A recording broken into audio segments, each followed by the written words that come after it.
Hello, my name is Professor Cherry Ann Garcia Durante from Everyday Learner, and I actually made this video as a response to VinCentiments video on online learning.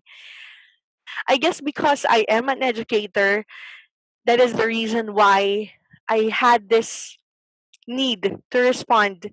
And this is just my opinion. This does not represent the opinion of other people or the government of why they chose to continue with online classes.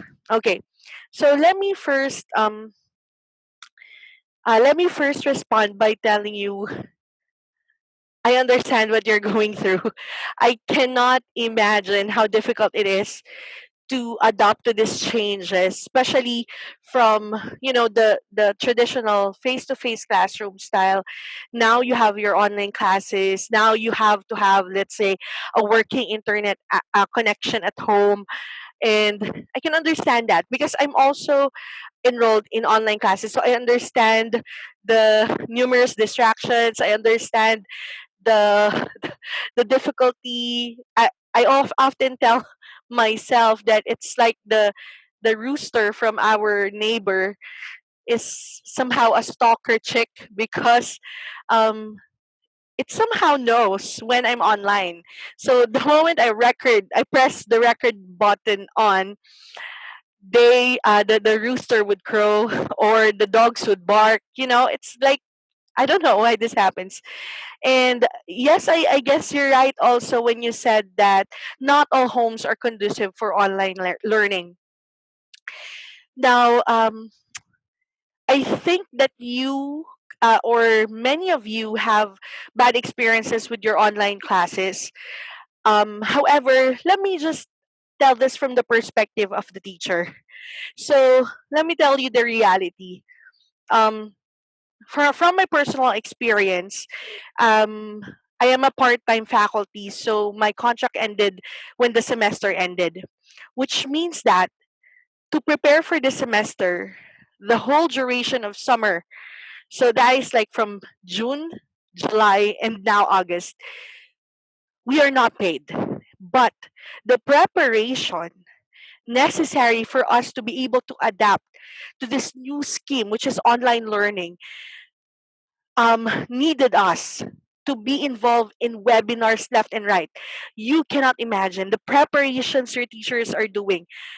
No one teacher would want to teach online classes or would volunteer to teach online classes. Everyone else would prefer classroom setting. Take it from somebody who's teaching from for 13 years now. We prefer face-to-face classes because in face-to-face classroom setting, you feel your students, you get energy off each other. There's a personal touch to it. So we that is also our expertise, or that's our way of teaching. Before all this happened, and because of the pandemic, we needed to adapt. So what we did is we tried to equip ourselves. The institution offered, trainings. We grabbed every training possible. You do not know how many certificates your teachers, had to go through or had to finish, had to gain just to equip themselves from, for online classes this coming semester. I often tell my husband that when I dream that I'm in a webinar. Can you imagine? Because of the numerous webinars I've been in, even in my dreams, I am having a webinar. And probably that's not just me, that's most teachers that you have right now. And because we are so used to what was before the face to face classroom, it's also difficult for us to adapt to this new setup. We don't know how to navigate the learning management system, so we had to equip ourselves for that. With that being said, why did we do it? Well, let me tell you the reason why we did it, or personally my reason why I did it. Not just for economic reasons so that we can continue our job, but primarily, the reason that I wanted to equip myself for this is to be able to adapt. Because I do not know how long this pandemic will last. Maybe it will take a few months, or maybe it will take a whole year, or maybe, hopefully not, but maybe it will take, more than that. So, if that's the case, are we going to freeze everything? Because it seems to me when I watched your video that you're suggesting a freeze on the academic system. And probably that's a point of view that your government also considered, or probably your schools have also considered. Like, yeah, maybe let's stop classes. However, if you look at it, is it really how we approach problems that come our way? Now, this is one thing that probably we also want to teach you, our students. Is it not because something uncontrollable stops you on your tracks that you would give up, that you will not adapt? Because stopping everything is not always the solution. Or, you know, resigning in a job that is difficult, it's not always the solution. Sometimes you need to be resilient. Sometimes you need to look at the situation head on and think, what can I learn from this experience, or what can I do to cope with this pandemic? And maybe your school administration thought, now we cannot stop.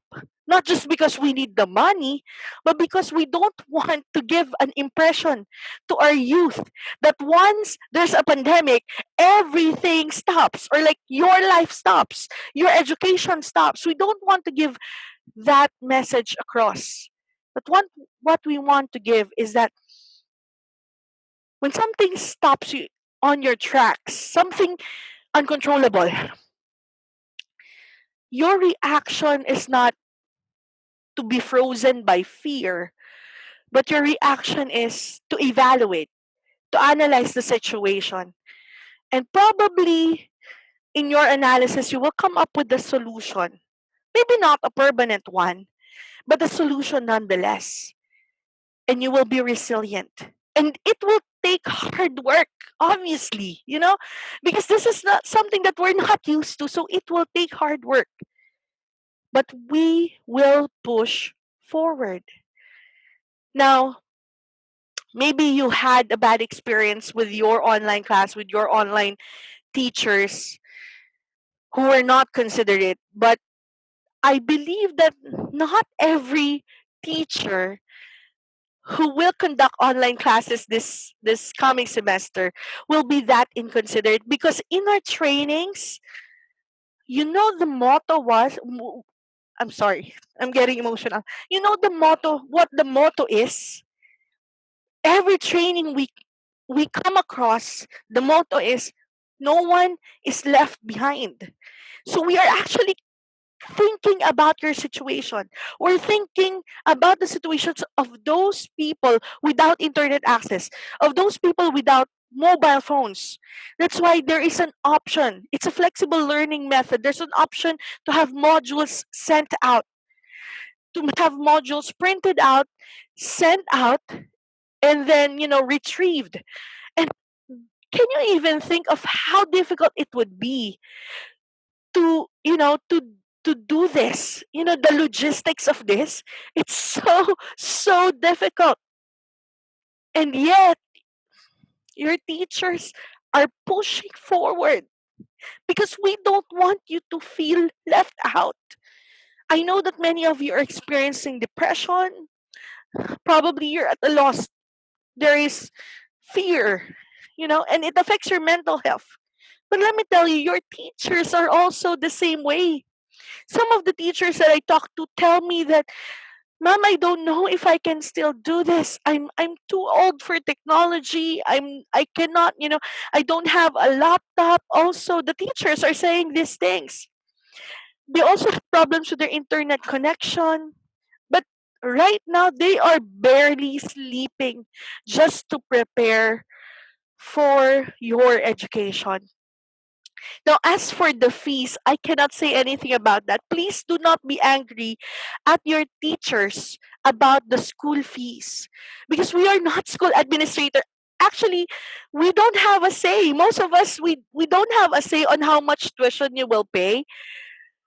The teachers, we have to adapt to this scheme, and yet our pay is the same. We are not even paid for doing modules. Our pay is the same. So these are the things that we have done before. Lecturing in classroom, we've done that before, we know that, and now we have to adapt to another scheme, but we are paid the same, but there is extra effort, and yet the payment is the same. So we don't know, we cannot answer the fees, but please do not take it against your teachers that they are asking you about this fees, or that we are pushing you to do online classes. Actually, it's up to you. It's still optional. Online class, especially if you're college students, it's still optional. It's up to you. If you would decide that this mode of learning is not for you, that you will not learn anything from this mode of learning, then that's up to you. But to be honest, the words that were used in the video from VinCentiment really hurts your teachers, who most of them, they love sharing their lives, their knowledge, their wisdom, and teaching is their passion. And to receive such offending words from students whom we love, and if this is something that all students are having these sentiments, it hurts. Let me just remind you guys that as your teachers, as your educators, we are here for you. We are here to teach you, and we go beyond what they're paying us to do. And I don't know how many teachers can relate to this, but those are my sentiments as a teacher. And I hope that you also understand where we're coming from. We're training, we're doing everything that we could to accommodate everyone. No one is left behind. That's where there's an offline and online mode of teaching, and if or of education. And if you're one of those students who do not have an online class, please ask your schools if they have this offline mode. And if they do, then enroll. If they don't, then maybe you can look for other schools who are offering the offline mode. Because again, we learn as one, we heal as one, and we are Filipinos. We do not give up easily, right? So for VinCentiments and for the group who depicted what happens with online class, I understand you. I know where you're coming from, but I hope that you also give us some consideration, your teachers who love to teach you. And maybe we can, have a dialogue about it. Let's communicate. You can If you can come to my channel, it's Everyday Learner, and let's have a dialogue. Maybe we can do something. Maybe you need to be heard by your institution, and maybe we can do something about that. So thank you so much for tuning in. For those learners that I have in my community, hello. If you enjoyed this video, just give us a thumbs up. If you share the same sentiments that I do as a teacher, as an educator, you can share this video to others. Thank you so much, and I hope that we would really be able to rise above our circumstances, rise above our situation. Let's not let this pandemic tear us apart. Instead, let's build each other together. Thank you so much, and God bless. This is Professor Cherry Ann Garcia Durante from Everyday Learner. See ya.